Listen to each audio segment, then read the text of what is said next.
Hey team, Mr. Munro here to talk to you guys about AO6 for a linear equation, convert between tables, equations, and graphs. Now this is the third in a three-part series. In the last two videos we looked at converting from an equation to a table, and then a table to a graph. And in the previous one we looked at converting from a table to an equation. Today we're going to look at the what I think is probably the hardest skill and the one that I find students struggle to grasp the most. But hopefully, with a bit of practice, you'll be able to get your head around it, and that is converting from a graph to an equation. So let's just recap what we've learned so far. Just quickly recap what we've learned about this formula here. Now, this is the general formula that we use for a linear equation. Y equals mx plus c, where x is the amount it increases or decreases as it moves from left to right, or as it moves along the sequence, sometimes referred to as the gradient as well. And c is the constant, or the point I referred to last time as pattern 0. And it's important to understand this because if you understand this and how these parts work, you'll understand how to create the equation from the graph really easily. So let's have a look at the graph we're dealing with. Let's have a look at the graph we're dealing with first time around. So here is the graph. You can see it's a straight line graph, so we're going to be dealing with y equals mx plus c. Let's just chuck a couple of values on here just to make our lives a little bit easier. That goes up 5, which means that is a 3. That's going to be a 1. That's going to be a 3 as well. Okay, so last time around we talked about how this x here is the amount that it increases up or down as you increase the x value. So as the x increases, what is happening to the y value is as a result of that mx there. So let's have a look. As our x value is going up 1, so it's going from 0 to 1, what has happened to the y value? So the y value has gone up by 2. Now, we refer to this as the gradient, and there's a really useful little formula to help you remember the gradient. It is rise over run. Okay, so anytime we're talking about gradient, we're talking about rise over run. Rise is the amount that it's going up. The run is the amount that it is going across. A nice easy one to remember. So what is our rise v our run here? So our rise is 2. Our run is 1. It's going up 2 as it goes 1 across, which means our gradient, 2 divided by 1, simply 2. So our gradient in this case is 2, which means our x value is going to be 2. So y equals 2x plus c. Now, in a previous video, we talked about the c value and how c value was the starting point, how it was the constant, the thing that you add to each value once you've done the multiplication or once you've done the division. So on a graph, the c is our starting point. It's the point where it cuts through that cuts through the y-axis. So it's this point here. So it's where x equals 0, y equals c, or y equals the constant. So you can see when x equals 0, y equals 3. In this case here, our y value is 3. Now, if that was a little too quick for you, or if you're a little bit confused about this, we will have a second go at one just in a moment. But the thing that I always tell any of my students when they are really struggling with this, when they're struggling to convert between a table, an equation, and a graph, is always, always, always go back to this guy here. And we've skipped over him this time around, but let's add this in just to make life a little bit easier. And it might just help you to get your head around this a little bit more. So let's add a little table in. Let's say x and y. Okay, so when x is 0, y was 3. When x is 1, y is 5. When x is 2, y is 7. When x is 3, y is 9. Okay, so we've got a table now. Remember from our last video we looked at, we can figure out the equation by figuring out how much it increases each time. How much it increases each time is plus 2. So the plus 2 gives us this 2 here. And the y value when x equals 0 is the c. So there we go. So that's the other way you can go about doing it as well. So you can just draw a table. You're really getting yourself stuck with how to go from a graph to an equation.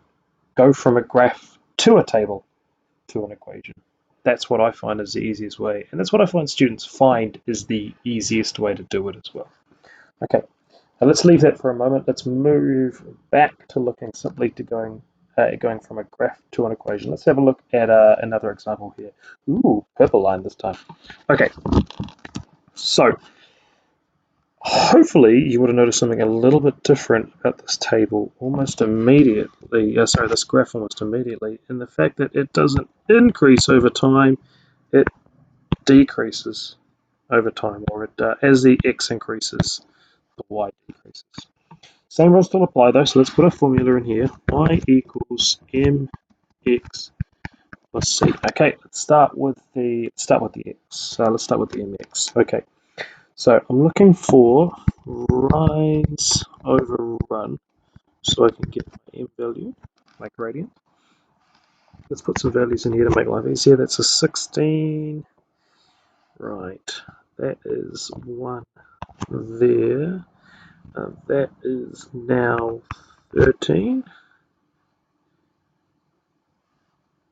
Okay, that is 10, that is 2. Okay, so let's use this one here. Let's just get rid of this. Let's draw this. Put this onto there and that onto there. Okay, so it's gone across 1 and it's gone down 3. I'm using a negative just to make sure I remember that it's gone down 3. Okay, so my rise is actually negative 3. It's gone down 3. And my run is 1. So my gradient is going to be minus 3. So that is my new m value. My m value is going to be minus 3 because it's gone down 3 as it's moved across 1. Okay, so that's minus 3. And C is my starting point. It is my y-intercept, and my y-intercept is 16. So my C value is plus 16. Now, we can check that with a table. We can check it by checking some other values. What we're going to do is we're going to check it by checking some other values. Let's use x equals 4, because we can be pretty confident looking at the table that is 4. So when x is 4, y should be 4 as well. So let's try this. My formula I said was 3x minus 3x so minus 3x plus 16. Let's go through and do that calculation. So that's going to be minus 12. Minus 12 plus 16 equals 4. Fantastic. So when y equaled 4, when x equaled 4, y did equal 4. So that's fantastic. So that means my formula is correct. So look, a nice little easy way check it is by substituting one of your values from your equation or from your graph into the equation, and then checking to make sure that the y value is correct based on what you can see on the graph. So that's a good way to do it. Now is your opportunity to have a go at one on your own. Of course, I'll be here to help you out with the answers afterwards. So what I want you to do is at this stage I want you to pause the video. I want you to try and answer this question on your own, and we will discuss the answers with us afterwards. If you find yourself a little stuck, feel free to revert back, to our previous two examples. But I want you to go through and try this question on your own now. So pause the video, give it a shot.